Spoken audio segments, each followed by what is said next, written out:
இவங்க எல்லாத்துக்கும் வணக்கம். நேற்று பார்த்தோன்னா நம்ம இளைய தளபதி விஜய் அவர்கள் பார்த்தோன்னா டெல்லிக்கு போயிருக்காரு. டெல்லியில் போய் இப்போ நம்ம முதலீடுகளை வாங்குவதற்காக பிரதமரையும் நம்ம நிதியமைச்சர் போன்ற எல்லாத்தையும் பார்த்துருக்காரு. இப்போ முதலமைச்சரானவொடனே அவர் முதல் டெல்லி பயணம் இது.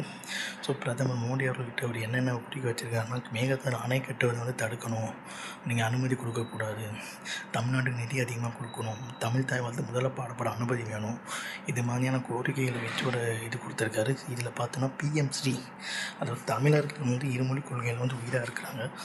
அந்த இருமொழி கொள்கைக்கு எதிராக மும்மொழிக்கு நம்ம படிக்கலை.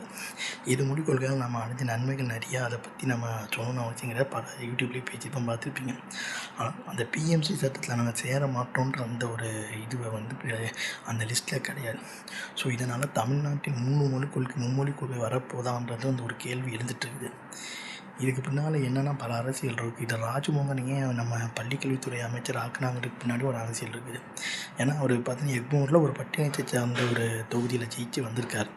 இவர் உயர்கல்வி வந்து எல்லாத்துக்கும் சந்தோஷம். நம்ம பட்டியலத்தில் வந்து கிட்டத்தட்ட 8 பேர் அமைச்சரவை கொடுத்துருக்குது, ரொம்ப சந்தோஷம் தான்.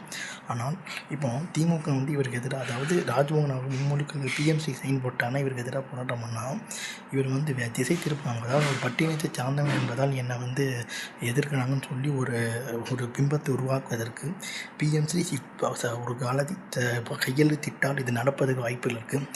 திமுகவினர் வந்து பட்டியல் சமூகத்துக்கு எதிராக திருப்பதற்கான வேலைக்காக தான் இந்த மாதிரியான ஒரு வேலையை வந்து தாவேக வந்து ராஜ்மோகன் அவர்களுக்கு வந்து பள்ளிக்கல்வித்துறை பதவி கொடுத்துருக்கிற மாதிரி ஒரு பேச்சு இருந்துகிட்ருக்குது பனையூர் பக்கத்தில்.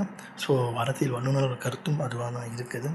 ஸோ இதை வந்து நம்ம எப்படி பார்க்க போகிறோம் சரியாக தெரியல. இதை வந்து நம்ம ஒரு வேறு என்ன கோணத்தில் அரசியல் போக போகுதுன்னு தெரியல. ஸோ திமுகவை போன்று இவரும் ஜாதி அரசியலை கையில் எடுக்கிறார்களா அந்த ஒரு பேச்சு நமக்குள்ளே எல்லாம்.